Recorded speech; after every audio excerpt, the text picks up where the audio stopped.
Hello good evening friends. So काफ़ी दिनों से वीडियो नहीं आया। पूजा का माहौल था तो उसी में बिजी था। एनीवेज तो अभी देख लेते हैं मार्केट को और कल के लिए प्लानिंग करते हैं कि कल हम क्या कर सकते हैं। ओके, तो हम डायरेक्टली चार्ट पर चलते हैं, ज़्यादा टाइम नहीं लेंगे। All right. ओके, सो निफ्टी से स्टार्ट करते हैं। और लास्ट जो वीडियो था मेरा, वहाँ पर मैंने एक चीज़ आप लोगों को बताया था कि निफ्टी बहुत ही क्रूशियल लेवल पे था, जो कि 24,800 का था।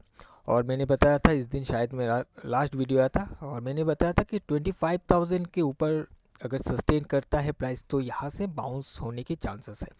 राइट, तो 2 दिन कुछ ऐसा ही देखने के लिए मिला। हालांकि ये ऊपर सस्टेन नहीं हुआ, लेकिन मैं इसको सस्टेन इसलिए कह रहा हूँ कि ये जो रेड कैंडल हमें दिख रहा है, बट इसमें कोई खास गिरावट नहीं था। राइट, ये साइडवे कैंडल था, कुछ खास वॉल्यूम भी नहीं था।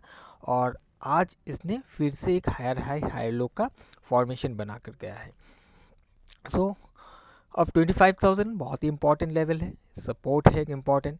प्राइस अगर इसके ऊपर सस्टेन करता है, हो सकता है कल इस आज के दिन के हायर लेवल से भी ये मूव करके जाने की कोशिश कर सकता है। सो 25,000 के ऊपर प्राइस जब तक है फिलहाल के लिए, सो यहाँ से हम बाई का प्लान करेंगे। अब देखिए, 25,000 के ऊपर है का मतलब ये नहीं कि प्राइस कहीं पर भी मिल जाए हम बाई करेंगे। राइट, इसी एरिया के आसपास प्राइस अगर सपोर्ट लेता है या आज के दिन के हाई के आसपास अगर ये सपोर्ट लेकर उठने की कोशिश करता है तो बाई का प्लान करके हम जा सकते हैं। कहीं ना कहीं एक हायर हाई हाई लो का जो ये जो हमें दिख रहा है आज के दिन स्ट्रक्चर, ये कंटिन्यू होने की प्रोबेबिलिटी है कल के दिन। राइट, और अगर ये गैप अप ओपन हो जाता है, एकदम से गैप अप ओपन हो जाता है, अगर मैं एरिया को दिखाऊं कुछ इस एरिया के आसपास ओपन हो जाता है, ये हालांकि ये बहुत दूर है। राइट, बट होने का कुछ भी हो सकता है। एकदम से गैप अप ओपन हो जाता है तो ऊपर से हमें सेलिंग देखने के लिए मिल सकता है, क्योंकि सेलिंग प्रेशर था। अब ये घूमने की कोशिश कर रहे थे, एकदम से हम ये एक्सपेक्ट नहीं कर सकते कि गैप अप होने के बावजूद ये ऊपर भागता हुआ जाएगा। सो गैप अप हो जाएगा तो वहाँ पर हमें देखना है कि क्या प्राइस रिट्रेस करने की कोशिश कर रहा है। अगर ये प्राइस रिट्रेस करने की कोशिश करे तो वहाँ से हम शॉर्ट का प्लान कर सकते हैं। नहीं तो अगर ये साइडवे रेंज में ओपन होकर रेंज से बाउंस करने की कोशिश करते हैं तो हम बाई का प्लान करके चलेंगे। अब हम बैंक निफ्टी को देखते हैं। ओके, सो बैंक निफ्टी में मैंने आपको बताया था कि 50,447 इम्पॉर्टेंट लेवल है। अब यहाँ से प्राइस हिट करने के बाद ये हायर है कर रहा है। सो इसके पास अभी मौका है कि अगर इसको ऊपर जाना है, इसे सपोर्ट बिल्ड करके चला जाना चाहिए। और 51,000 के ऊपर अगर प्राइस 1-2 दिन रुक जाता है तो प्राइस ऊपर जाने की कोशिश करेगा। तो 2 दिन यहाँ पर सस्टेन किया। आज एक अच्छा मूवमेंट हमें बैंक निफ्टी में देखने के लिए मिला, एक हायर हाई लो का स्ट्रक्चर बना कर गया है। सो कल क्या करेंगे, इसका जो क्लोजिंग है आज 51,500 के ऊपर जाकर इसने क्लोजिंग दिया है। एक अच्छा मूवमेंट मॉर्निंग में देकर गया है। अगर मैं आपको 5 मिनट के चार्ट पर दिखाऊं, सो यहाँ पर आपको दिखेगा कि प्राइस ओपन होने के बाद एक तरफा मूवमेंट आया। उसके बाद प्राइस थोड़ा सा यहाँ पर साइलेंट हो गया था और फिर थोड़ा सा उठने की कोशिश किया। अगर आप देखोगे तो इस एरिया पर कुछ खास मोमेंटम नहीं है, जो हुआ था मॉर्निंग में भी हो गया था। राइट, सो कल के दिन अगर हम देखें तो 51,500 सपोर्ट बनेगा। प्राइस अगर रिट्रेस करके नीचे आता है, कहीं से भी अगर सपोर्ट लेने की कोशिश करता है, 51,500 से लेकर ये जो पहला सपोर्ट बना था, ये एक रेंज बन सकता है। प्राइस अगर नीचे आता है इस एरिया के आसपास तो यहाँ पर बायर्स फिर से एक्टिव होने की चांसेस है। सो इस एरिया पर अगर सपोर्ट बिल्ड करता है तो हम 52,000 को टारगेट लेते हुए ट्रेड बनाने की कोशिश कर सकते हैं। और अगर ये 52,000 को जाकर एकदम से हिट कर देता है, यहाँ पर ओपन होता है, तो एकदम से हम यहाँ पर ट्रेड नहीं बनाएंगे। हम इसको पहले ब्रेक करके ऊपर जाने देंगे। प्राइस अगर इसके ऊपर ब्रेक करके चला जाता है और इसके ऊपर प्राइस सस्टेन करके सपोर्ट फॉर्म करता है, तब हम इसके ऊपर से बाई का प्लान कर सकते हैं। नहीं तो ये 52,000 को हिट करके फिर ये रिट्रेस करने की कोशिश कर सकता है। उसके बाद प्राइस सपोर्ट लेकर ऊपर जाए या साइडवे हो जाए अलग बात है, लेकिन 52,000 रेजिस्टेंस बन सकता है। तो ध्यान में रखिएगा, 52,000 के ऊपर ही हम बाई का प्लान करेंगे।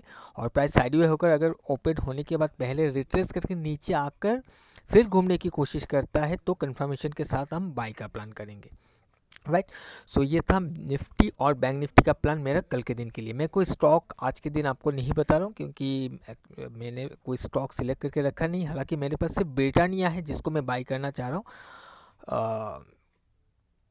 ये और पहले से मेरे वॉच लिस्ट पर रखा हुआ था और एक इम्पॉर्टेंट लेवल पर आकर इसने अभी रुकने की कोशिश किया है। अगर आप देखोगे तो यहाँ से बैक टू बैक गिरते हुए आ रहा था और यहाँ पर 5961 से लेकर 5933 का एक रेंज है, इंपॉर्टेंट रेंज है, जहाँ पर प्राइस हिट करने के बाद रुका था।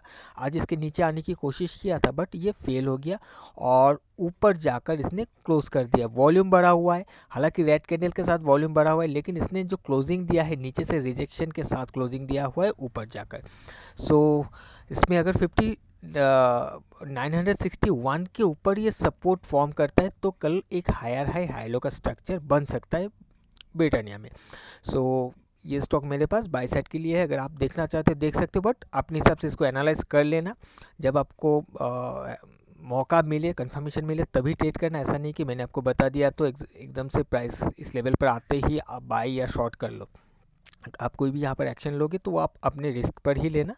कोई भी डैमेजेस या लॉसेस होता है तो उसमें मेरा या मेरे चैनल का कोई रेस्पॉन्सिबिलिटी नहीं रहेगा। मैं जस्ट एजुकेशनल पर्पज़ के लिए मैंने आपको ये चीज़ शेयर किया है।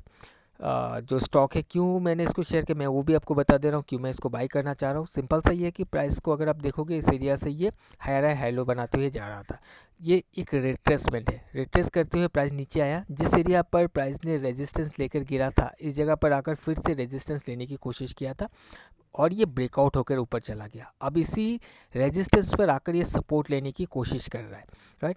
प्राइस को अगर आप देखोगे ध्यान से, यहाँ से जब प्राइस गिरते हुए आ रहा था तो वॉल्यूम यहाँ पर डाउन था, यानी कि वॉल्यूम भी गिरता हुआ आ रहा है।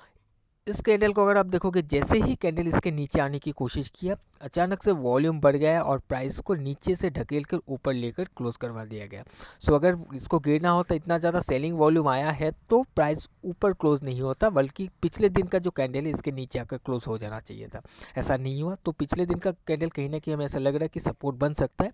सो अगर इसके ऊपर ही प्राइस सपोर्ट बनाने की कोशिश करता है तो एक हायर हाई हायर लो का स्ट्रक्चर बनने की प्रोबेबिलिटी कल के दिन में मुझे दिख रहा है। सो गाइस यही था मेरा कल का प्लानिंग निफ्टी, बैंक निफ्टी और ब्रिटानिया में। आप अपने हिसाब से भी एनालाइज कर लीजिएगा, उसके बाद ही कोई भी एक्शन लीजिएगा। सो चलिए आज के लिए इतना ही। आई एम सॉरी, हम मिलेंगे किसी और एक नए वीडियो में। Till then bye bye and safe trading.